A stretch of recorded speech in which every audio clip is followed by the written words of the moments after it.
जय हिंद फ्रेंड्स, कैसे हो आप लोग। तो आइए आपके इस ब्यूटीफुल यूट्यूब चैनल साइंस की पाठशाला पे स्वागत है। आप सभी लोगों को होली की हार्दिक शुभकामनाएं।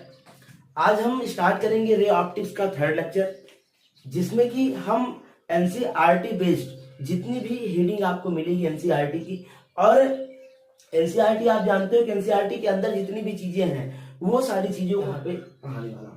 आप नोट्स बनाइए एक बेहतर, स्टार्टिंग से हमसे आपको बहुत कुछ सीखने को मिलेगा दोस्तों। आइए आज स्टार्ट करते हैं हम लोग।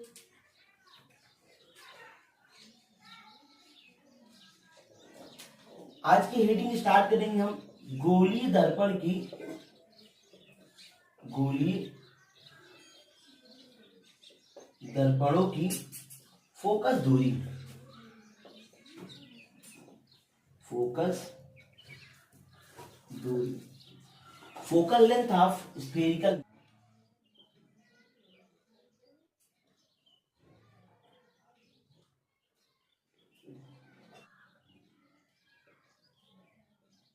Focal length of spherical mirror. गोली दर्पण की फोकस दूरी पढ़ने वाली है। क्या होता है ये, देखिए ये एक दर्पण है, मिरर। आपको पता है जिसके बाहर साइड पॉलिश की होती है उसको हम लोग अवतल दर्पण यानी कॉन्केव मिरर कहते हैं। ये आपका कॉन्केव मिरर है, अवतल दर्पण। इसके देखो बाहर साइड पॉलिश की। इस अवतल दर्पण का ये प्रिंसिपल एक्सिस है, मुख्य अक्ष, मुख्य अक्ष। इसको हम ध्रुव बोलते हैं, पोल भी लेते हैं। यहाँ पे इसका फोकस मान लेते हैं, मुख्य फोकस, और यहाँ पे ये इसका वक्रता केंद्र है। मान लो बेटा ये इस पॉइंट पर ओ बिंदु पर कोई ऑब्जेक्ट रखी हुई है जो कि ओ और ओ डैश रखी है। इस वस्तु से कोई प्रकाश की किरण निकलती है और प्रिंसिपल एक्सिस के पैरेलल इस मिरर के एम पॉइंट पर हिट करती है, एम पॉइंट पर हिट करती है। जब कोई प्रकाश की किरण मुख्य अक्ष के समांतर जाती है, जैसा कि आप जानते हो कि मैंने आपको प्रतिबिंब बनाने के नियम पढ़ाए थे कि जब कोई प्रकाश की किरण प्रिंसिपल एक्सिस के पैरेलल जाएगी तो वो परावर्तन के पश्चात कहाँ जाएगी बेटा, फोकस से होकर जाएगी। ये फोकस से गई, फोकस से होकर गई पहली किरण। देखो अगर मैं एक काम करता हूं, यहां से अभिलंब डाल देते हैं किस पे,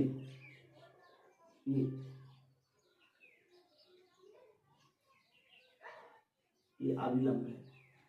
सी बिंदु से एम पॉइंट पर हमने अभिलंब डाला। अभिलंब क्या है, सी और एम, ठीक है।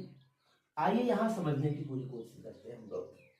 बेटा आपको पता है कि सी से वक्रता केंद्र से जो ध्रुव ये है मिरर की दूरी, इसको कैपिटल आर से दिखाते हैं, ये त्रिज्या होती है, ठीक है।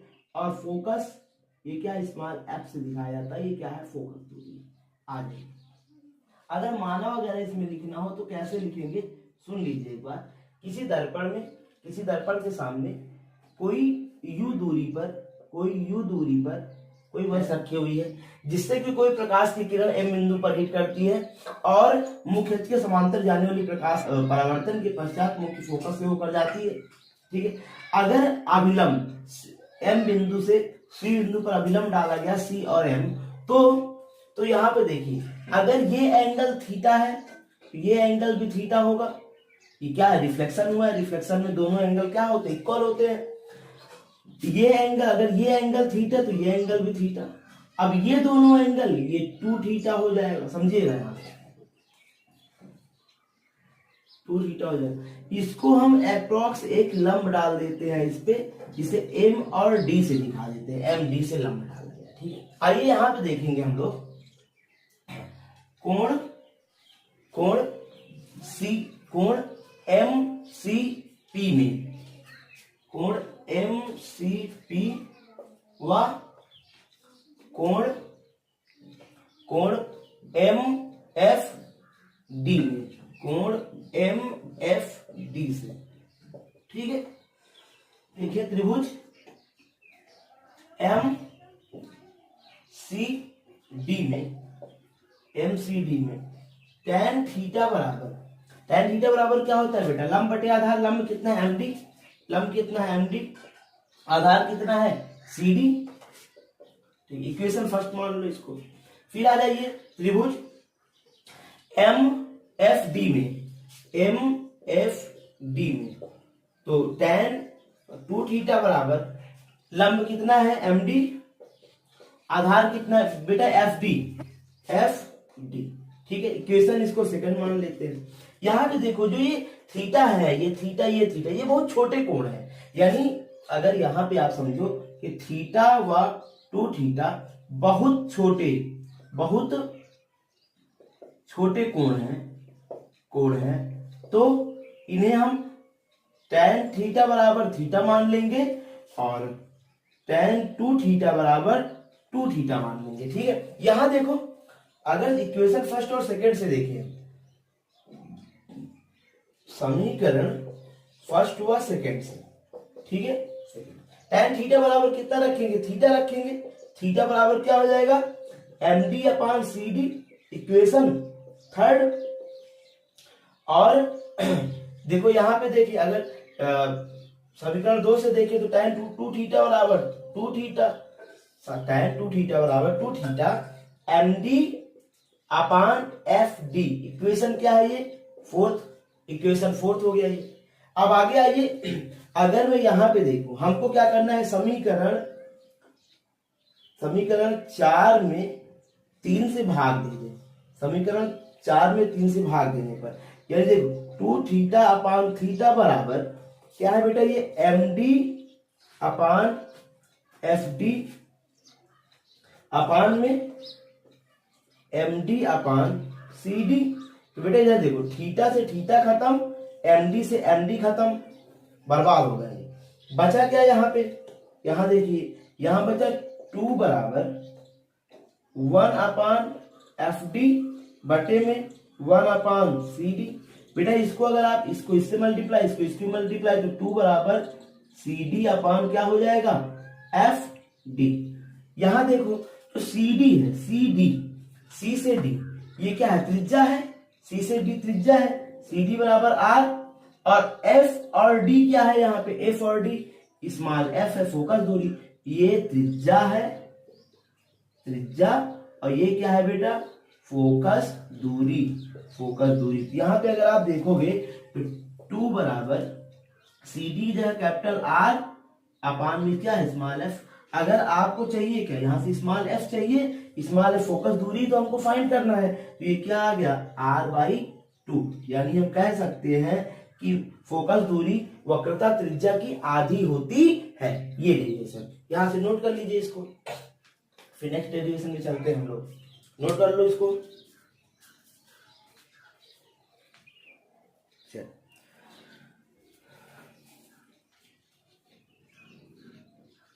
चलो दोस्तों हो गया होगा ये। आइए अब हम लोग पढ़ेंगे गोली दर्पण की फोकस दूरी के सूत्र का निगमन, जिसे हम लोग दर्पण समीकरण भी कहते हैं। ठीक है, दर्पण समीकरण आपके एनसीईआरटी में जो रीडिंग होगी वो दर्पण समीकरण के नाम से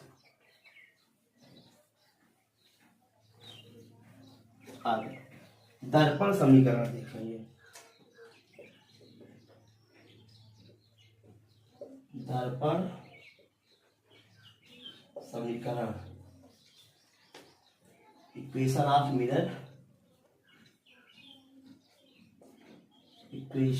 मिरर,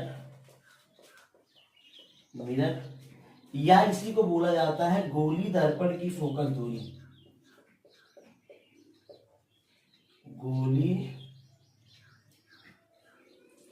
गोली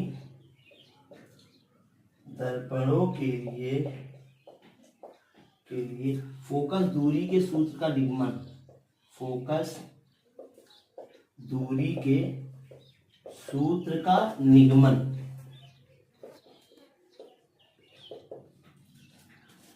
क्या डेरिवेशन ऑफ,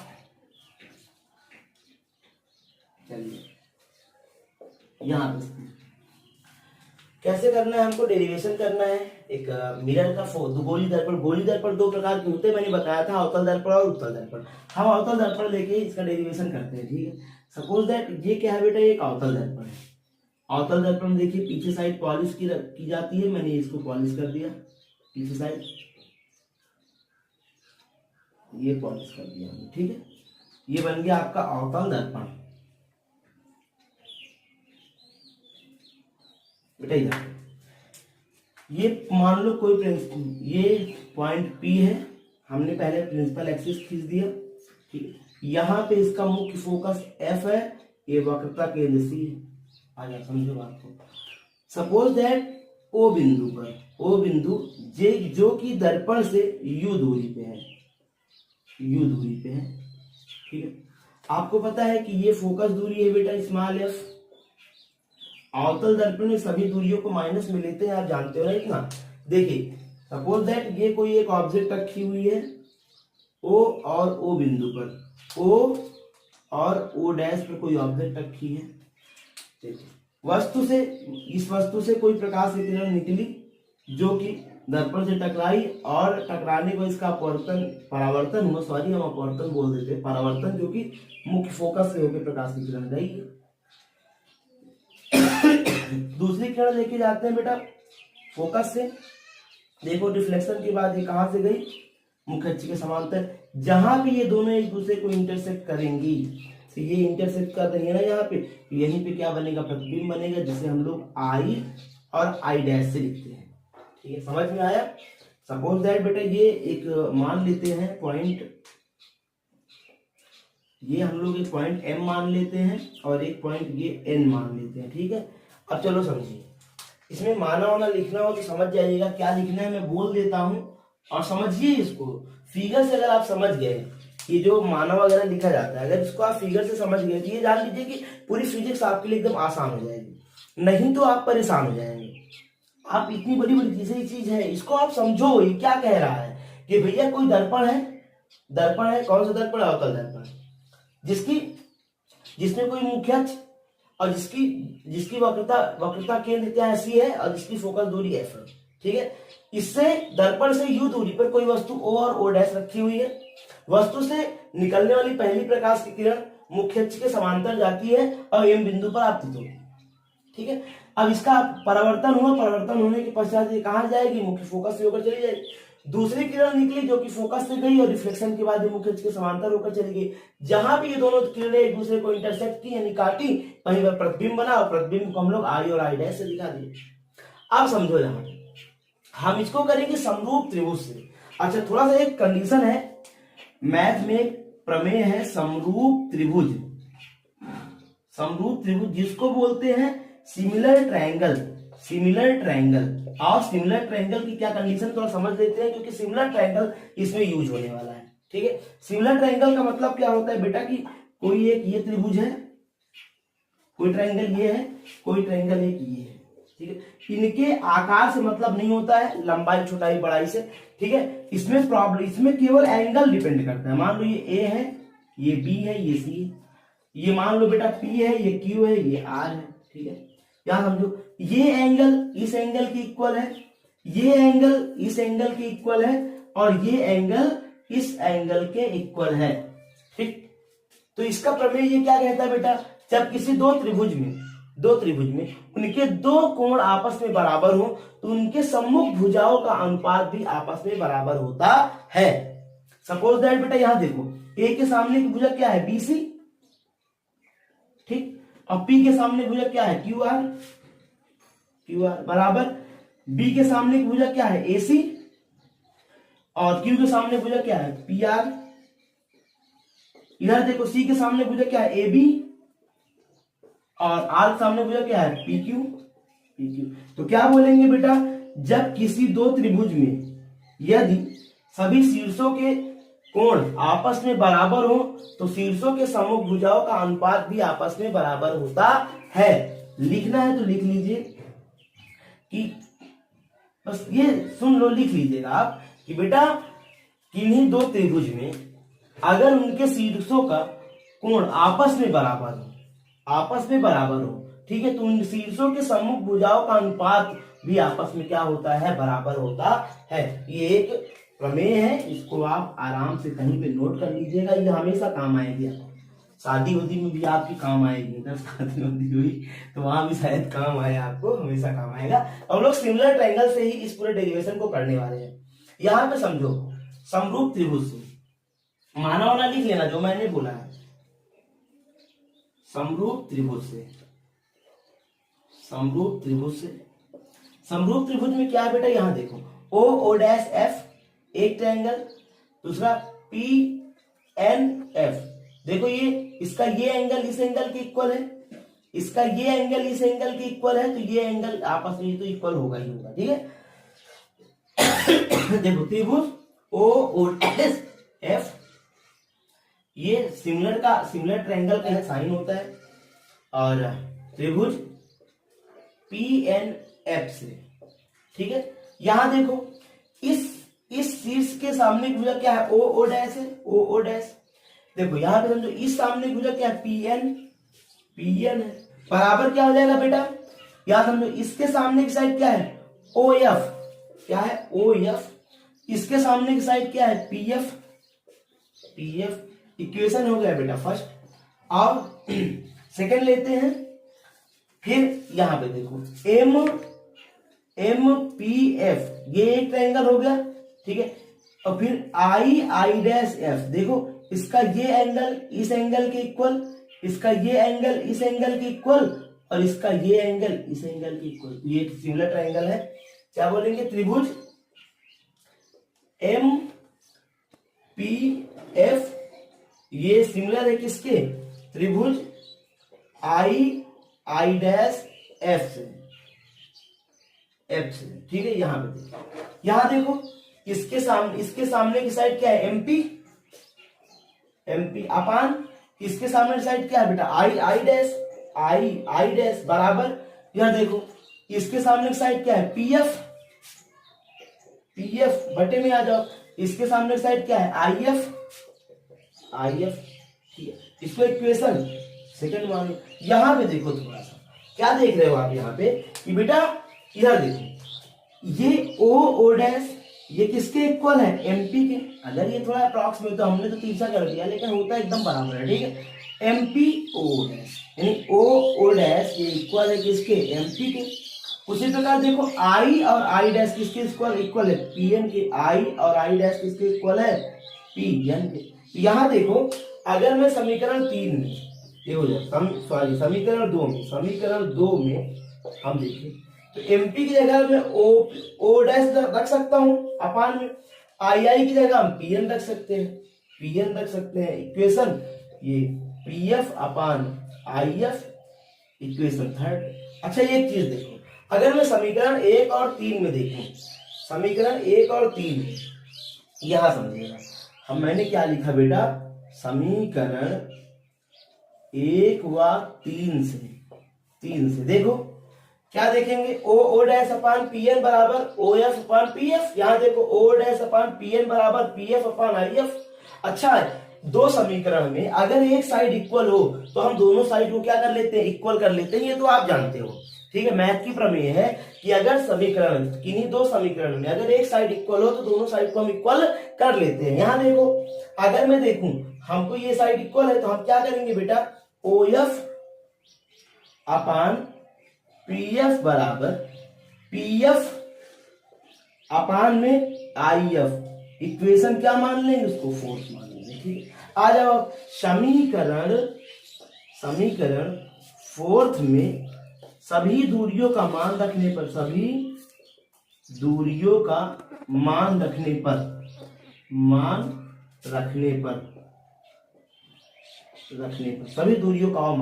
पुट करते हैं, वैल्यू पुट करना है तो आराम समझना इसको, ठीक है। वैल्यू पुट करना अगर सीख गए तो पूरा आराम से समझ में आ जाएगा।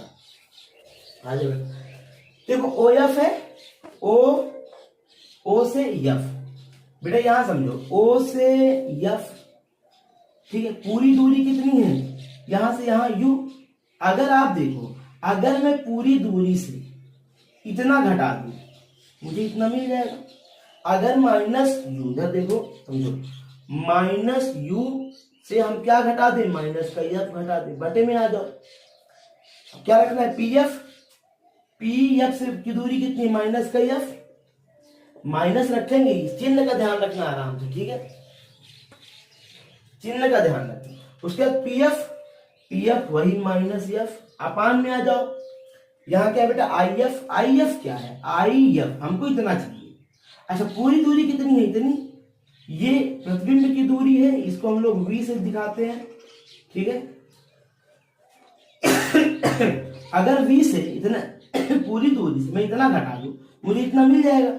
यानी हम क्या करेंगे, माइनस का v से माइनस का एफ घटा देंगे, ठीक है। इतना समझ में आ गया होगा। आओ आगे देखते हैं। यहां देखो माइनस का u है बेटा, माइनस माइनस प्लस का एफ हो जाएगा, बटे में आ जाओ, माइनस एफ बराबर माइनस का एफ अपान में माइनस का v माइनस माइनस प्लस का एफ, क्रॉस मल्टीप्लाई कर दीजिए, इसका गुणा इससे, इसका गुणा इससे।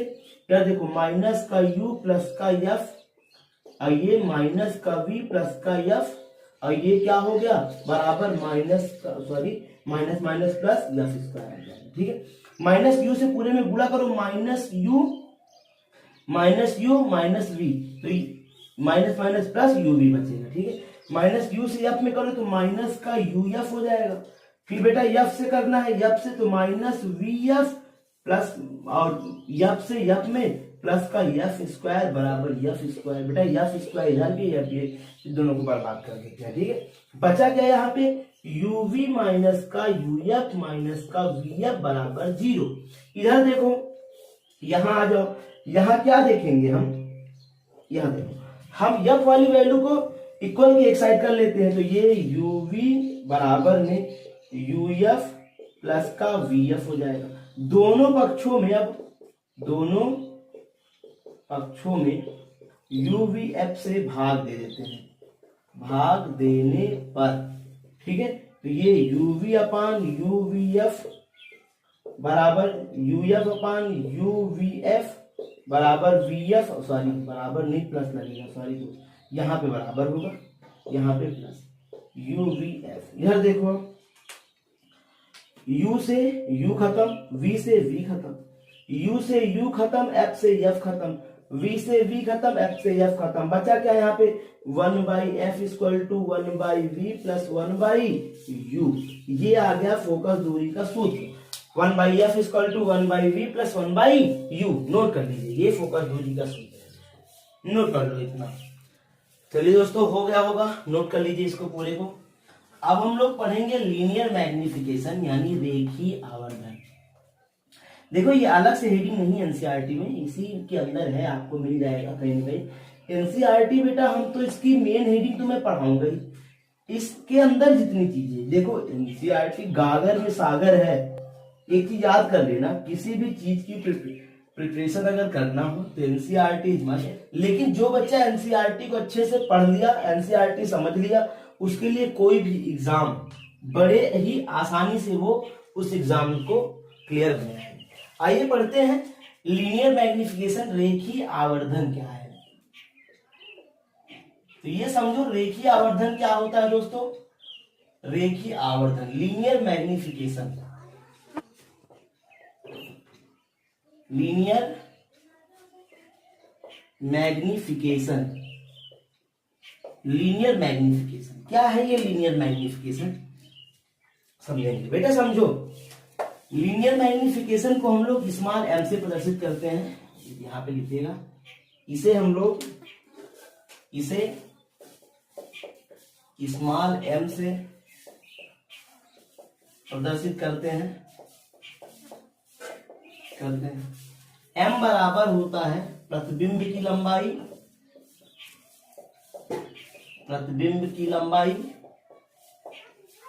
जिसे I से लिखेंगे, बटे में वस्तु की लंबाई, वस्तु की लंबाई जिसे O से लिखेंगे, ठीक है। यानी कि ये जो फार्मूला होता है m बराबर प्रतिबिंब की लंबाई और वस्तु की लंबाई के अनुपात को रेखीय आवर्धन कहते हैं, ठीक है। यानी इसको शॉर्ट फॉर्म में अगर लिखना हो तो ये हो जाएगा m बराबर I अपान O, ये देखिए वजन का फार्मूला है। आइए इसका निगमन करते हैं, इसका डेरिवेशन देख लेते हैं हम लोग। निगमन यहां से देखो बेटा, इसका निगमन करने के लिए सबसे बहुत आसान सा डेरिवेशन होता है इसका रेखीय आवर्धन का। ये हमने एक मिरर लिया, ठीक है, मिरर लिया, अवतल दर्पण है, ये अवतल दर्पण,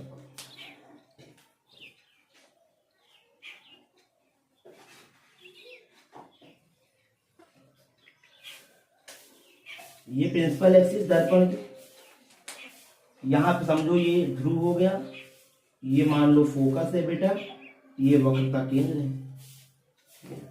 ये कोई ऑब्जेक्ट O और O डैश दूरी पर कोई ऑब्जेक्ट रखी हुई है जो कि दर्पण से U दूरी पर है, दर्पण से U दूरी। यहां समझेंगे कि कोई प्रिंसिपल एक्सिस के पैरेलल कोई प्रकाश किरण गई जो कि अपवर्तन के बाद मुख्य फोकस से होकर जाएगी, आपको पता है ये चीज। उसके बाद अगर हम फोकस से लेके जाते हैं प्रकाश की किरण को तो ये प्रिंसिपल एक्सिस के पैरेलल होकर जाएगी, जहां पे ये इंटरसेक्ट करती है। देखो यहीं पे इंटरसेक्ट करेगी, यहीं पे क्या बनेगा, प्रतिबिंब आई और आई डैश बन जाएगा। अगर देखो O और O डैश को हम मान लेते हैं बेटा, ये वस्तु की लंबाई, इसको H नाम दे देते हैं, इसको हम -H नाम दे देते हैं, ठीक है। यहाँ देखो अगर हमको करना क्या है, यहाँ पे हम एक लंब डाल देते हैं बिंदु P पर, ठीक है, और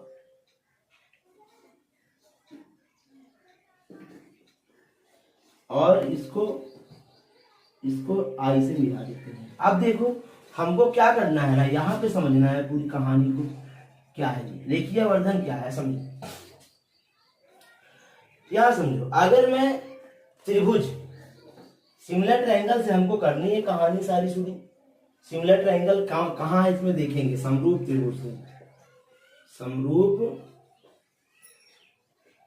त्रिभुज से। बताओ समरूप त्रिभुज इसमें कहाँ है बेटा, यहां देखो O dash P, O dash P एक त्रिभुज हो गया, एक I डैश P एक त्रिभुज हो गया। देखो इसका ये एंगल, इसका ये एंगल, दोनों का एंगल इक्वल है, इसका ये एंगल, इसका ये एंगल इक्वल है, तो इसका ये एंगल, इसका ये एंगल इक्वल, समरूप है ना ये पूरा का पूरा। अब आप देखते हैं सिमिलर ट्रायंगल में त्रिभुज O डैश P सिमिलर है त्रिभुज I डैश P में, P से, हाँ P से। जब देखो अगर मैं इसके सामने की साइड देखूं तो O डैश है बेटा, O डैश अपान में आ जाओ, इसके सामने की साइड क्या है, I डैश, I और I डैश बराबर इधर आ जाओ, इसके सामने की साइड क्या है, OP, और इसके सामने की साइड क्या है बेटा, IP, इसके सामने साइड क्या है, IP। इक्वेशन फर्स्ट मान लेते हैं इसको। अगर मैं समीकरण 1 से देखें, समीकरण 1 से, ठीक है, समीकरण 1 से देखो O डैश बराबर कितना है, H है, और I डैश बराबर क्या है, माइनस का H है, बराबर OP बराबर कितना है, OP माइनस का U। इधर देखो, और IP बराबर कितना है, IP ये, IP यानी कि V क्या है, माइनस का V। तो देखो माइनस ये माइनस खत्म हो गया।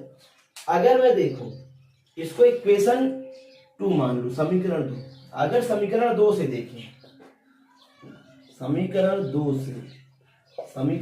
से अगर देखें, समीकरण 2 का व्युत्क्रम कर दें, समीकरण 2 को ऐसे लिख लो, समीकरण 2 का व्युत्क्रम करने पर, व्युत्क्रम कर दें, व्युत्क्रम करने पर बेटा अगर मैं पूरी वैल्यू को इसको -H और H लिख दूं, भाई व्युत्क्रम का मतलब सबको पलट देंगे, ठीक है, तो ये भी हो जाएगा V/U। तो बेटा इसको आप लिख सकते हो H डैश अपान H बराबर माइनस का V/U, और यही क्या होता है, प्रतिबिंब की लंबाई यानी H डैश, देखो ये, और ये वस्तु की लंबाई, यही क्या है, M, रेखीय आवर्धन है। तो रेखीय आवर्धन का ये फार्मूला हो गया, M बराबर H डैश अपान H बराबर -V/U। इसको एक तरीके से और लिख सकते हो आप, m बराबर I अपान O बराबर माइनस V अपान U, ये लिख सकते हो आप। ठीक है, चलिए नोट कर लीजिए इसको। आइए एक इसी से रिलेटेड एक न्यूमेरिकल कर लेते हैं हम लोग, फिर कहानी को आगे बढ़ाएंगे दोस्तों।